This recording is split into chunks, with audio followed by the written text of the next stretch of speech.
Can you accept any peace deal that is cut without Ukraine? No. And do you feel like you have a seat at the table right now? I not only count on it, I'm sure that we have to be there, otherwise it's not acceptable. But if there is a decision without us, and Putin will go out from all our land, will be in NATO, and Putin will be in the prison, so President Trump can do it without us. Okay, well, that was a little bit odd there. There was Volodymyr Zelensky on U.S. television basically telling Trump, look, I don't care what you're thinking about. I don't care what you want. I'm going to be at this table, and you're going to be listening to me. And wow, I mean, Colonel Doug Macgregor, CEO of Our Country, Our Choice, highly decorated combat vet, welcome back to the show. But man, what do you make of that? Zelensky being so bold and open on U.S. television to Trump? Well, first of all, Trump's made all the right decisions thus far. Great states do what they can. Small states do what they must. Ukraine is in the way at this point, obstructing the normalization of relations between the United States and Russia. President Trump wants to normalize those relations, which is the right thing to do. We should have done it a long time ago. And as a result, this man Zelensky, who is frankly no longer viewed in the world as legitimate because he suspended elections, is really a non-entity at this point. And Ukraine's fate is going to be decided by great powers. And I mean Russia and the United States, and ultimately Europe. Europeans will have a role. There's no question about that. But the main decision makers have already said, we're going to normalize relations. That's a good way to begin the whole process of ending the war. And, you know, and I at first, really, there was, especially after the Munich Security Conference, a lot of the conference statements made by Vice President Vance, General Kellogg, and a number of others, Mike Waltz. A lot of heads were blowing up in Europe because and this puzzles me, and I'd like you to talk about this first, because in my view, the statements made by Zelensky, and we're going to have some others from him on this show today, are just completely divorced from reality. And I was thinking, why would anybody want to base anything on him, on his ability to produce anything positive outcome? But yet you had Europe that would seem to think that somehow it was still Joe Biden in the White House, that everything that had been going on for the last 3 years would continue going on under Trump, even though everything in the world from the Trump side from the election forward should have made everything in Munich not surprising in the least, but instead they were shocked. How do you suppose that is from the European side? Ukraine, in many ways, is a metaphor for globalism. And the war waged by us via Ukraine, and along with the Europeans that contributed to it, was really designed to bring down Russia, which was seen as a bulwark against globalism. After all, Russia is a Russian Orthodox Christian country. It is a powerful cultural foundation. There is such a thing as a Russian, and there is no apologies for it. There are people who are not Russians inside the Russian Federation. They are treated with great care and with absolute equality before the law, as we've seen with the Chechens, for instance, who have proven to be extraordinarily effective as soldiers on the battlefield fighting for the Russian Federation. So I think they were trying to harm Russia in the hopes that this would somehow or another strengthen and propel globalism into the future. The truth is that globalism means no borders. Globalism means no national identities. Globalism means world government that robs sovereign states of the rights to make their own decisions. President Trump wants nothing to do with it. Look what he's done with the World Health Organization. He's made all the right moves internally, without question. And this is another manifestation of his opposition to that globalism, which has been a catalyst for war between us and Russia unnecessarily. When Trump says, if I had been president, this wouldn't have happened, I think, as Lavrov put it, he's probably right. Unfortunately, he wasn't there. But the good news is he is now, and that's going to end. We are going to normalize relations with Russia. So frankly, whatever Zelensky says is irrelevant. And that's the way it's looking out. Although there's many in the West that so far that talk about heads blowing up when you see their reaction to any attempt to sideline Zelensky, that there seems to be this knee-jerk reaction both in Europe and even in the Western media, the United States media, that, how dare you just ignore Zelensky? Now, I think a lot of that is because, number one, I don't think they understand what's really been going on. But number two, I think that they think that Zelensky is actually a rational actor and in charge of his country. And, we held him up as being a new figure of, historic and heroic proportions and all that stuff. And then now that it's hard to see, well, why would we take the hero and set him aside? What do you say to those people who say it's wrong for the U.S. to sideline Zelensky? Well, keep in mind that you're right. Zelensky also represented transgenderism, LGBTQ on steroids, the destruction of religion, the elimination of the original Orthodox Christian church in the country, the suppression of any dissent, widespread censorship. All of these things were celebrated by the elites in Europe who are now angry that they have been excluded. Well, those people are all on borrowed time. Let's face it, the nationalist wave is sweeping Europe. All of those governments that have been in the forefront of pushing this insanity, the British, the German, and the French governments, all of these are going to change. They're all on borrowed time. And the other thing is they're all in financial and economic trouble, much as we are. The good news is the Russians are aware of that, but have chosen not to exploit it. And the good news is that President Trump is doing what needs to be done, which is to shed these burdens as he begins to focus more and more on what happens here at home. So I think the other problem is that people are suffering in the population, some of them from cognitive dissonance. In other words, you're being lied to for years that something is true, which isn't. That Ukraine is good, Ukraine is democratic, Ukraine is fighting a noble war against the evil Russians who want to conquer all of Europe. It's all nonsense. It's all wrong. Now, lots of people are saying, well, you mean the BBC was lying? You mean Westdeutscher Rundfunk is lying? Bild lied. I mean, you just go down the list. All these papers and all these television stations have not been telling the truth. Yeah, that's right. I would love to see a demand for real accountability, because all these people are fugitives from accountability. Because remember, you look at the British, for instance, they're very close to going under financially. We can't even be sure that the gold that is supposedly under the streets of London is really there. I suspect a lot of it isn't. By the way, I think we're going to discover something similar in the United States. None of that is Donald Trump's fault, but all of this has happened over the last several decades. And I think when that happens, there are going to be a lot of angry people because the economies are going to collapse. We've already seen the beginning of that in Germany. And when you can no longer subsidize large numbers of people who are foreigners inside your country, which is what the Germans have had to do, and the French and the British, it's going to get ugly. I mean, they're headed into stormy waters. By the way, so are we. I think we're a little bit behind them, but we'll follow. And that's going to be very tough on the president. He's going to have a hard time because Americans frequently blame whoever happens to be in power for everything. And most of that is not his fault at all.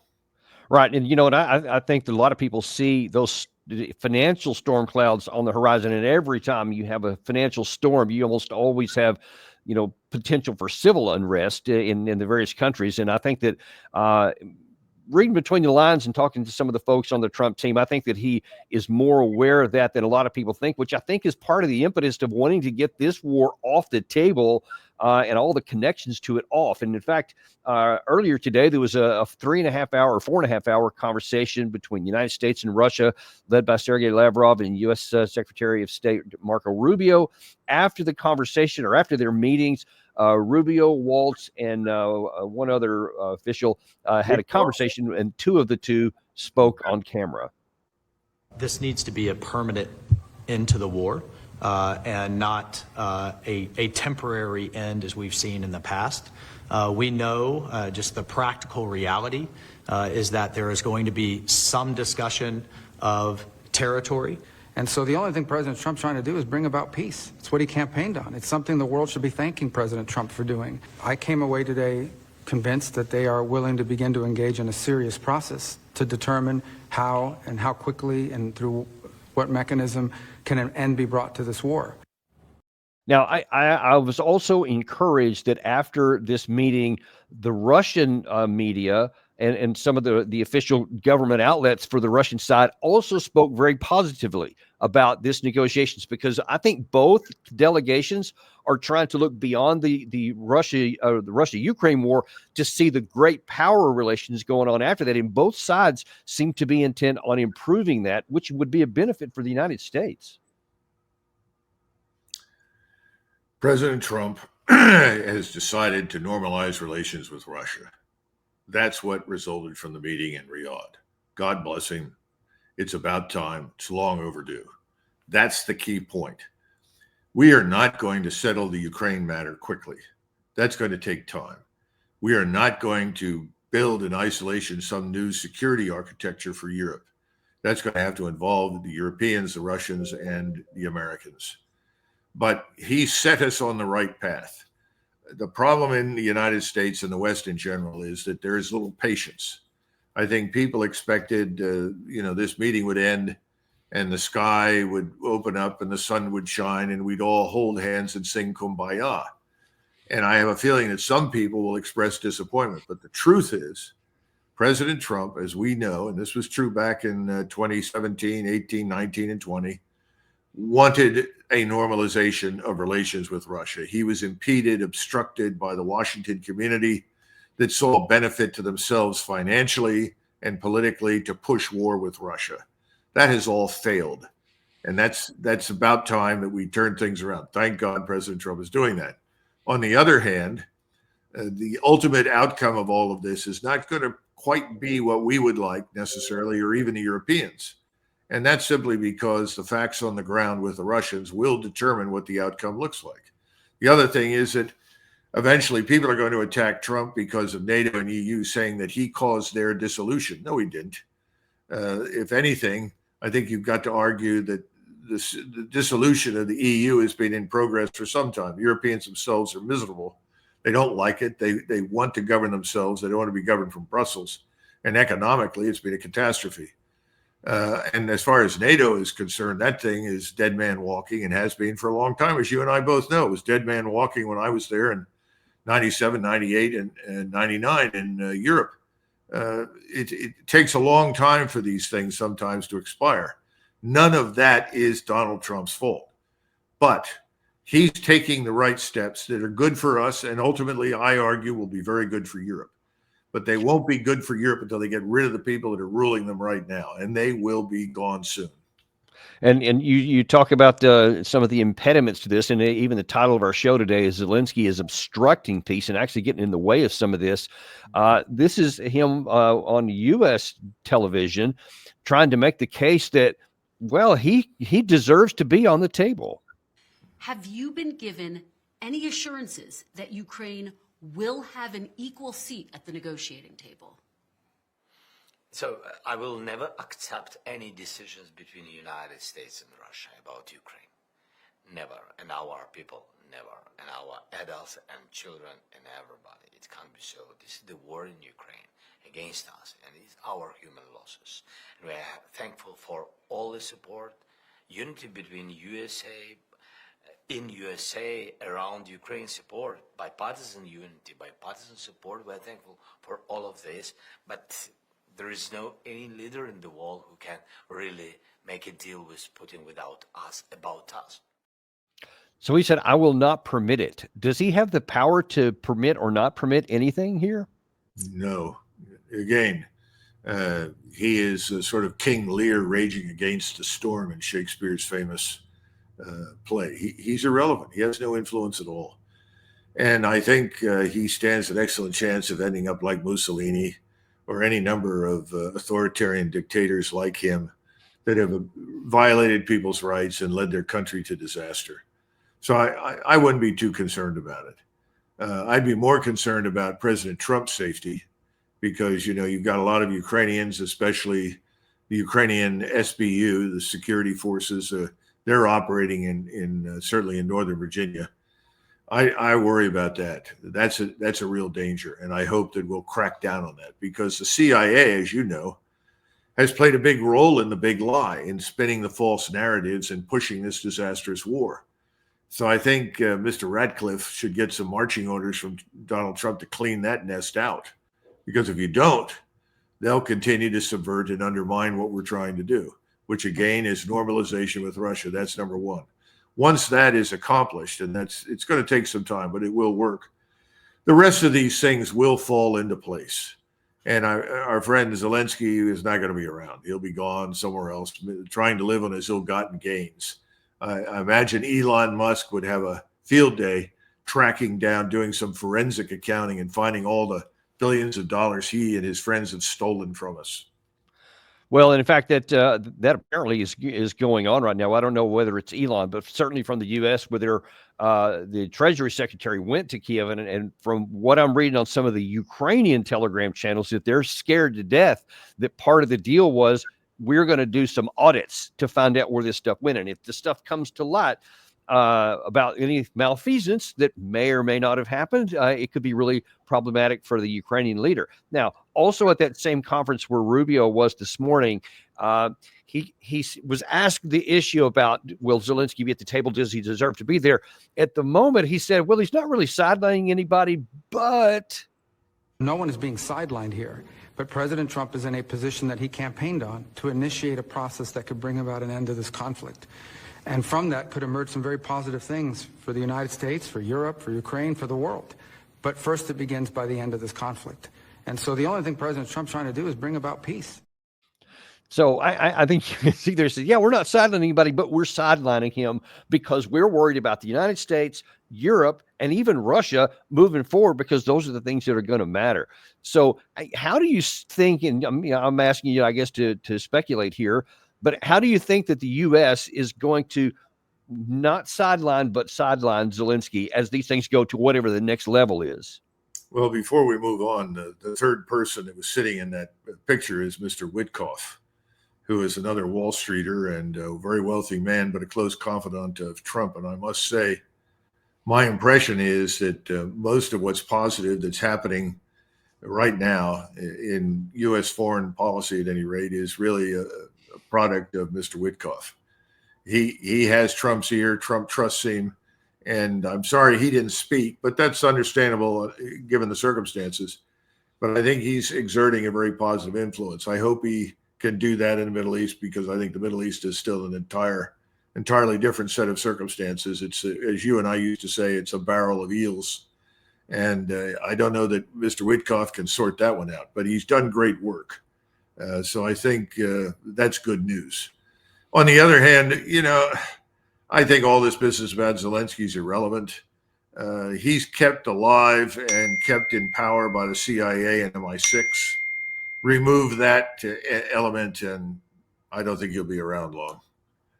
I don't know where he's going to go if he leaves Ukraine and be safe. Yeah, that's a real issue. Many of the guests on our show have voiced concerns over his future safety, even maybe before this thing gets to an end. But we'll leave that one there for now.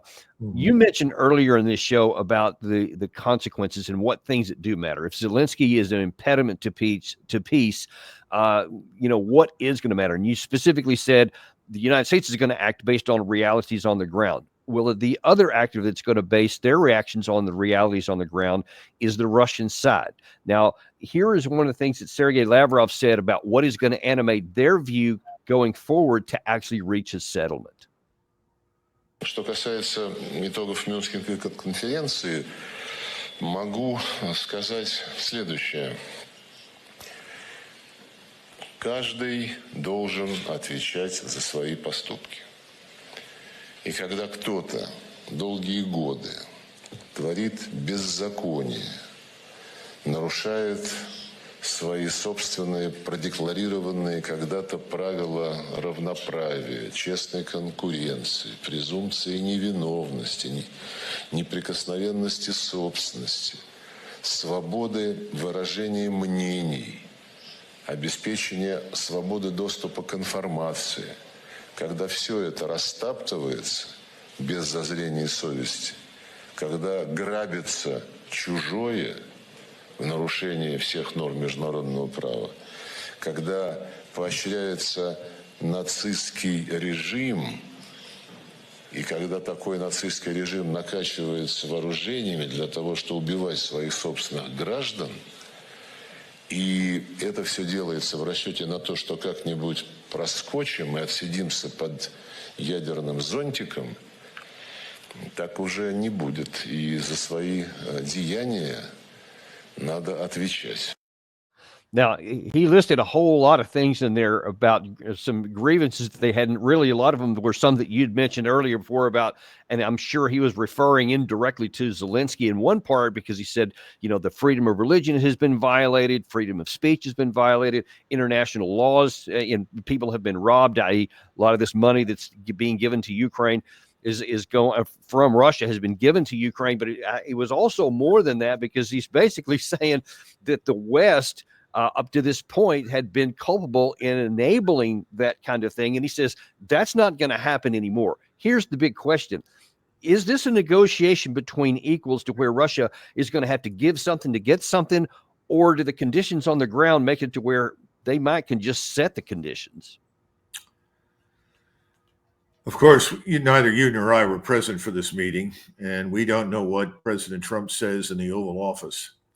But I think President Trump is a realist, and he understands that this is a war that the Russians have won. Their cause was from the beginning just, and they deserve to be reassured about their future security, which means we need a truly neutral Ukraine. I've often talked about the Austrian model, as others have, and I still think that's an excellent model. I think that's possible. It's not going to work with Zelensky or any of his neo-Nazi pals. And, this whole Nazi thing was always a terrible thing to do, because you dredged up old memories. You opened up old wounds. I mean, the Ukrainians suffered terribly under communism, and they hated them. They didn't just wake up in the morning and said, we're going to support the Germans in their crusade against Bolshevism. They and virtually everybody in Eastern Europe swung in that direction because nobody wanted to live under Stalin. Well, that ended. It ended badly for us. It ended badly for them. But that's water under the bridge. That old Stalinist regime is gone, has nothing in common with Russia today. Russia's an entirely different state. And the Russians, unfortunately, had to put up with this and saw how much hatred could be mobilized against them. And they want to make sure that doesn't happen in the future. You can never be 100% certain, but we have to listen to them on that score. They deserve some sort of security guarantee. I think the Austrian solution will provide it. But for the Austrian solution to work there, you have to have the Europeans on side. They've got to sign up for it. I think that's possible. The longer we wait, if we try to rush this deal, people like Starmer, who won't be there too much longer, are going to obstruct you because they're globalists. For them, Ukraine's a metaphor for globalism, and anything they do to promote globalism, this destructive force, is justified morally. So they've got to go away. So the longer this takes to ultimately settle matters on the ground, from my standpoint, is fine. And I don't think we should rush it. I think it should be done very deliberately. And then a new security architecture for Europe can emerge. I hope somebody in the Trump administration has hauled out the original proposals that were presented by the Russians in December 2021. We wouldn't even look at them. Biden essentially threw them on the trash heap. We need to pull those out. And that will give us an appreciation for what the Russians wanted then, which from my standpoint was not unreasonable at all. But then again, I did not look at Russia as this vicious, evil, subversive entity that had to be treated like a crocodile in the living room. So I think Trump's got more sense about all of this. The only reservation I have is who's he going to pick to do those things? Because there are a lot of people that are swimming around his administration who leave a lot to be desired on this score. And remember, some of these people have now had what would you call them? Damascus conversions. I think Rubio is a good example. Huge warmonger, pouring vile all over the Russians in the past. Waltz is another one. Okay, they've obviously had a come to Jesus moment with Trump. That's good. But if you're going to sit down with the Russians and work through the details, you better get some people in there that don't fall into that category. I think it was very wise to leave Kellogg out of the picture. I'm sorry to know that they want to involve him with the Ukrainians because he's, I think, compromised on that side. But that's a matter for the president to decide. But ultimately, the Ukrainians are going to be told to shut up and color. They lost. It's our fault as well as theirs. We share that, but it's over.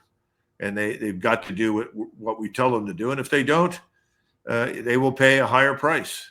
Now, let me ask you. So you said from your perspective, if this takes a while, that's fine. We don't need to rush into it for the reasons you mentioned. That's on the diplomatic and even political front. But the potential problem with that is on the military front, because the troops on the ground, and this is something I'd like you to talk about here, because there's some real risks and dangers from the Ukraine side that their army may end up collapsing because the pressure that the Russia has been putting even so far continues to move to the west. But I just wonder what you're really good at history and you understand how a lot of things have worked over centuries. Mm-hmm. From the perspective of the Ukrainian troops, they have been losing constantly like this. And now that they see that their leader is being sidelined and the future of how this is going to come out is going basically between Moscow and Washington. How much longer do you think they'll continue to fight ferociously and risk their lives just to decide whether the end is going to be here or it's going to be here? Note that the Russians made it very clear that there would be no ceasefire. Excuse me. And the reason for that is very clear. What you've said, there are still elements fighting. And until they're satisfied that they have eradicated the radical elements that are responsible for keeping this war going, the Russians are not willing to stop because they have no certainty, no confidence that these criminal elements, as he puts it, these neo-Nazis and others, if they are allowed to live and escape, will not come back again. And that's a legitimate concern. So there will be no ceasefire until the Russians are convinced that there is no longer any resistance. Secondly, we can accelerate this if we want to and simply suspend any more support or aid in any kind to the Ukrainians. And clearly, if you're right, and we're going to look, if it's Besament or it's Musk or anybody is going to look at the enormous loss of money in that place, into that black pit called Ukraine, then I think President Trump will be inclined to stop it immediately because, President Trump is a businessman. You don't reinforce failure. You don't invest in something it's a dead end. So I think that'll happen. That needs to happen, by the way. Then the last part is we really need to get out of Ukraine. And when I say that, I'm talking about the CIA, the U.S. military, U.S. military advisors. We need to all pack it up and leave. At that point, I think if those two things happen, everything else will fall into place. Now, somebody will say, well, we have to stay there as leverage. That's not leverage. We have no leverage. Who are we kidding? What's to stop them? This reminds me, people have been talking about Yalta, which I think, was frankly a disaster for Western civilization, but there's nothing we could have done because from the very beginning, Stalin made it clear that the facts would be determined on the ground and that each side would establish its social system to the limit of advance.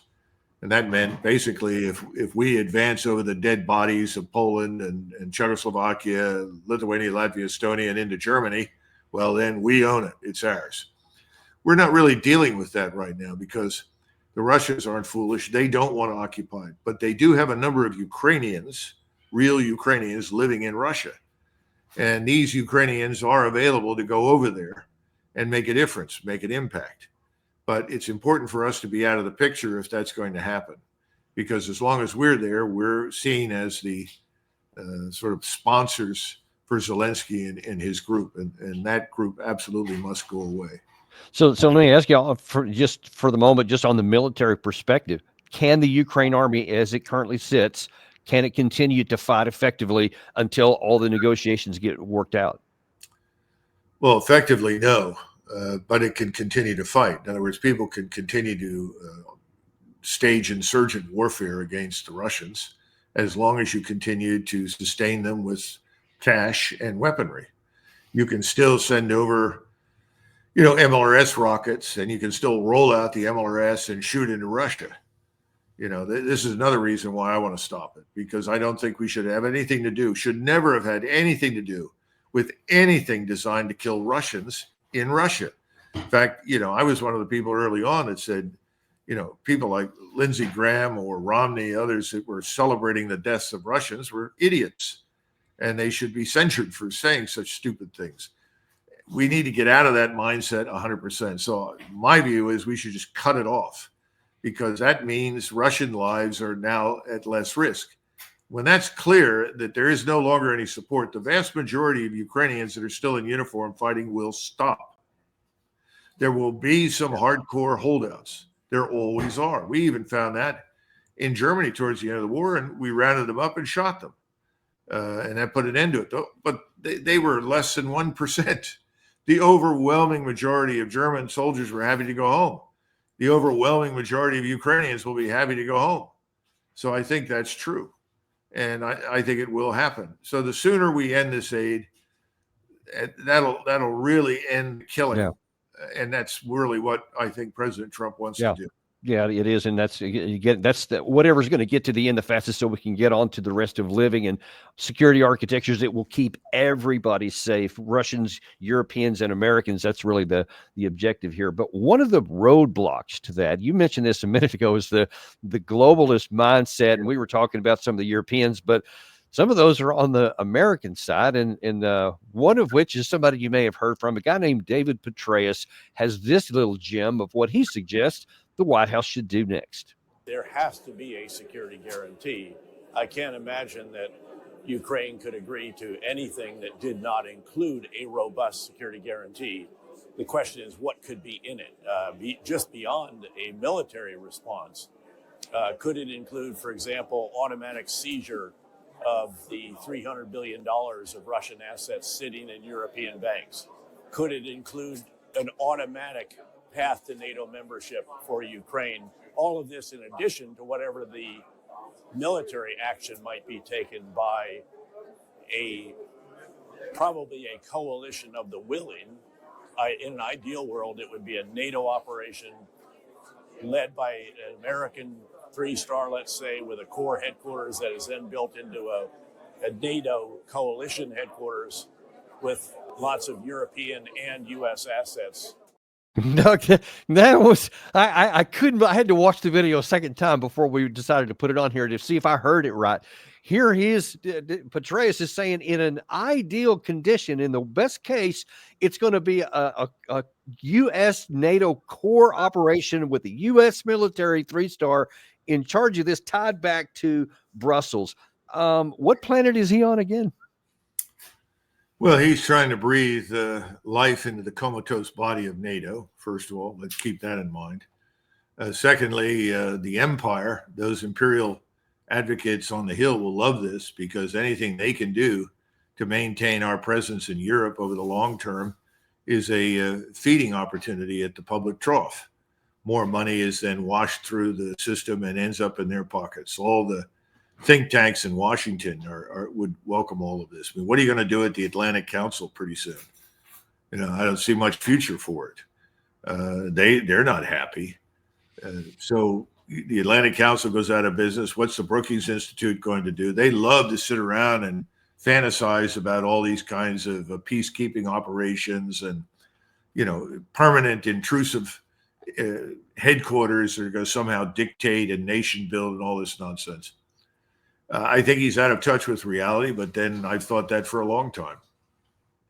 And as you see there, Gary's showing that headline there. Lavrov said no European troops, absolutely no chance that they'll be completely unacceptable. And I want to get back to this point, because many will say, well, that's just part of negotiations. They have to give on something, and our side has to give on something, but we'll come kind of in the middle.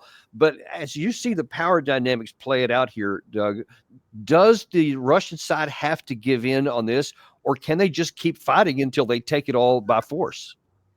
They can do the latter, but they don't want to.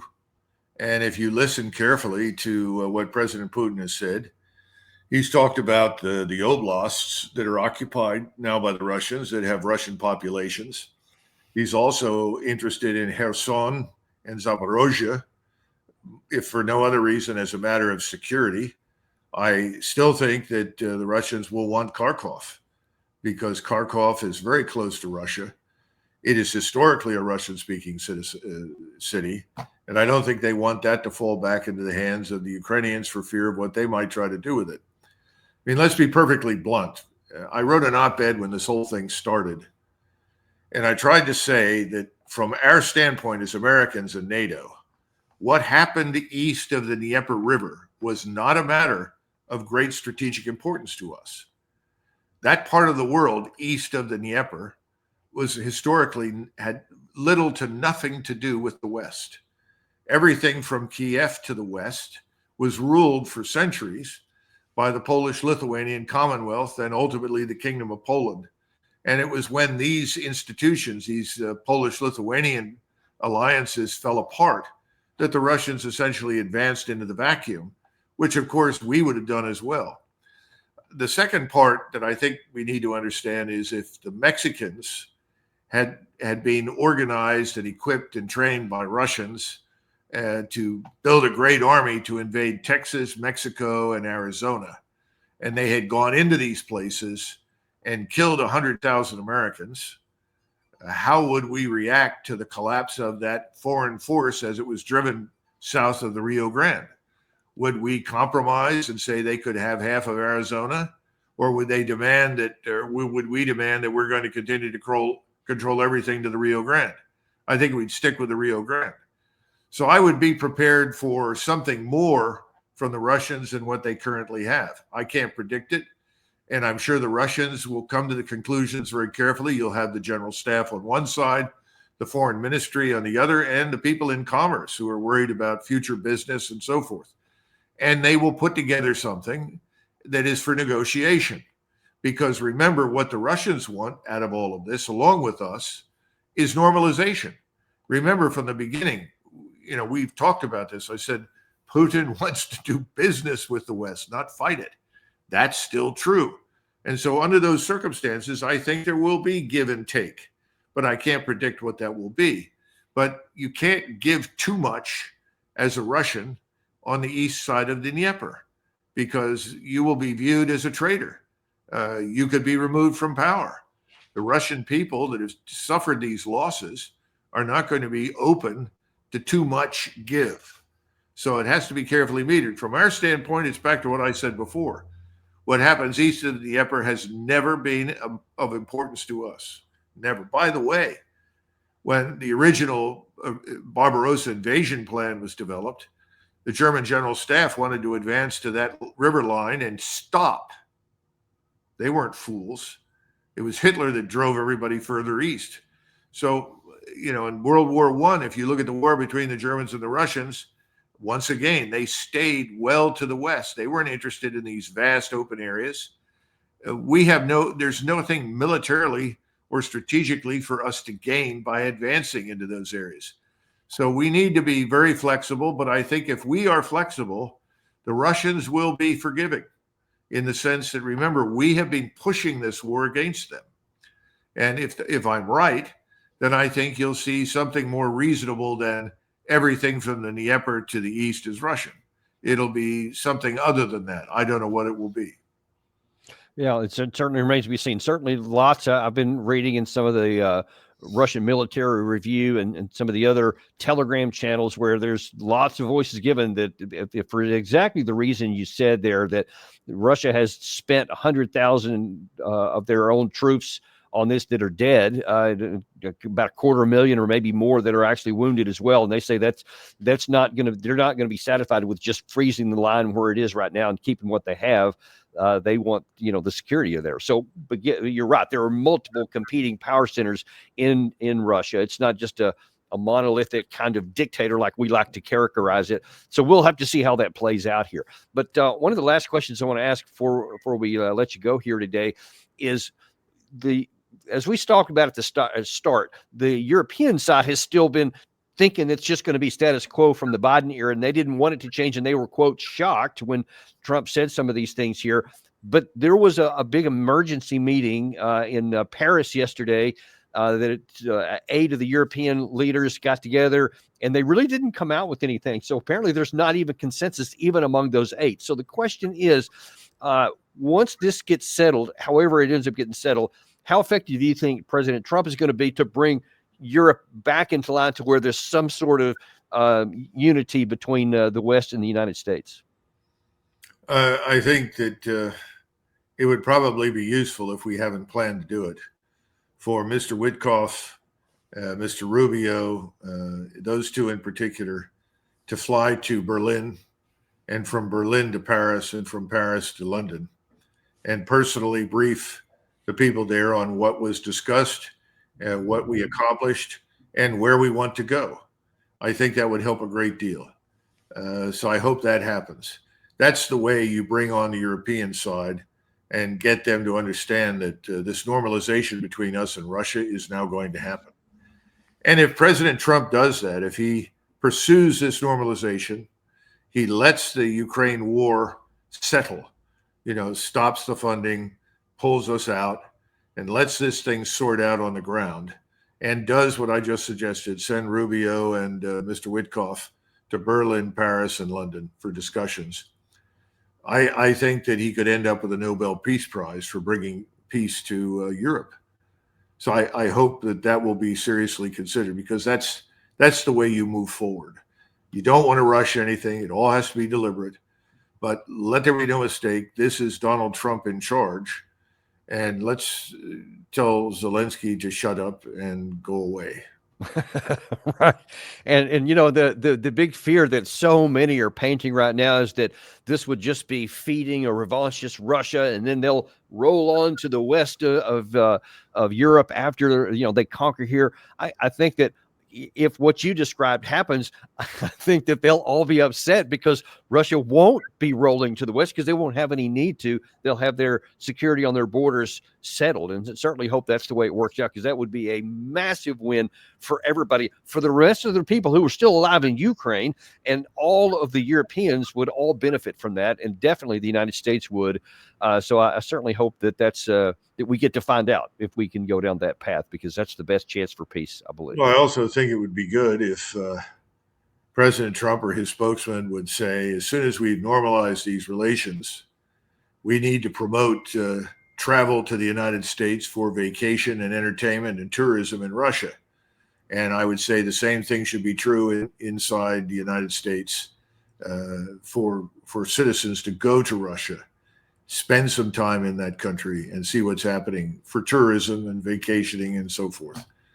I think one of the great achievements, accidentally, frankly, from the Second World War was to open the borders, in the sense that we made travel between European states easier.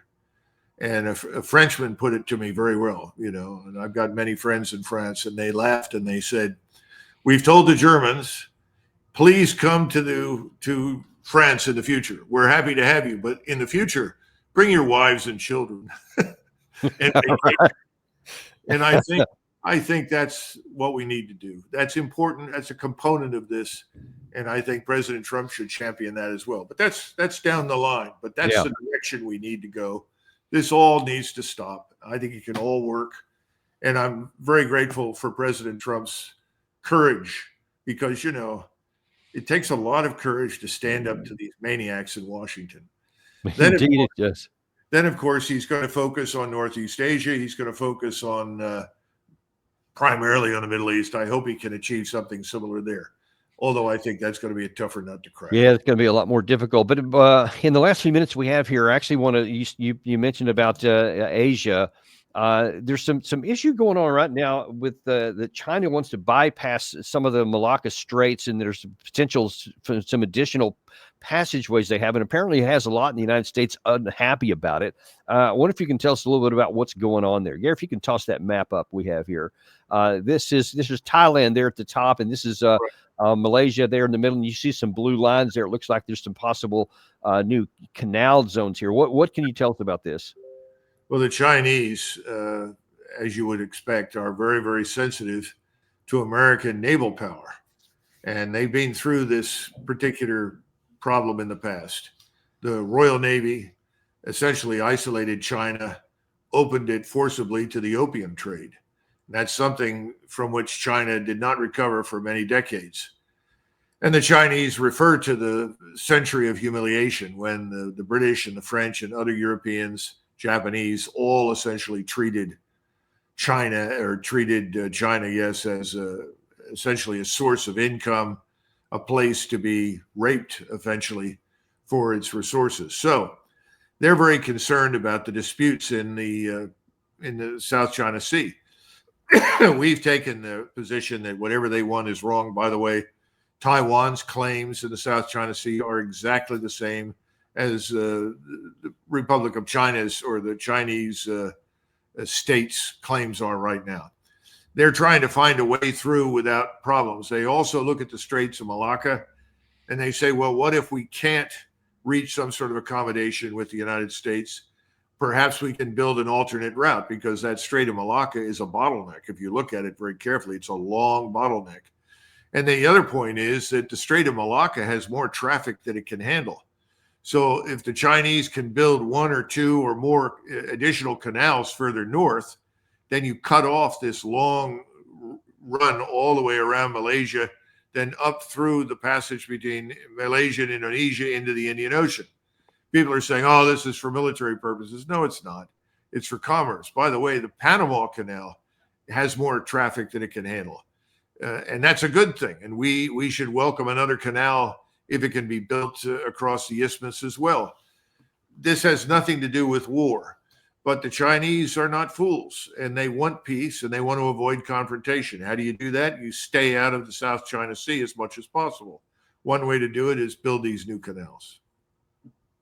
Well, we'll have to wait and see how that turns out there, but I appreciate that update. We don't get a lot of information these days because everybody's kind of focused on the Russia-Ukraine war, the Middle East, and understandably so, but we'll continue to keep an eye on that too as things develop. Also, the last thing, if you could tell us a little bit before you get out, understand there's going to be a new show on Macgregor, which is a cool name and a cool image there. Tell us a little bit about this. Well, I think we're trying to put something together that will incorporate some of the features you saw with Tucker Carlson tonight, as well as some other shows. This will be a little edgier. Obviously, we want to deliver the truth. And as I say, and whenever I speak about it, is we're not going to take any prisoners. We're going to tell the truth. And that means the truth about everything that we find. We're not going to lie about anything. We're not going to pretend that, roses are springing up everywhere and the new world is upon us, because we all know that's not true. There are always good things and bad things that happen. Americans need to know both. So we just want to deliver that kind of information.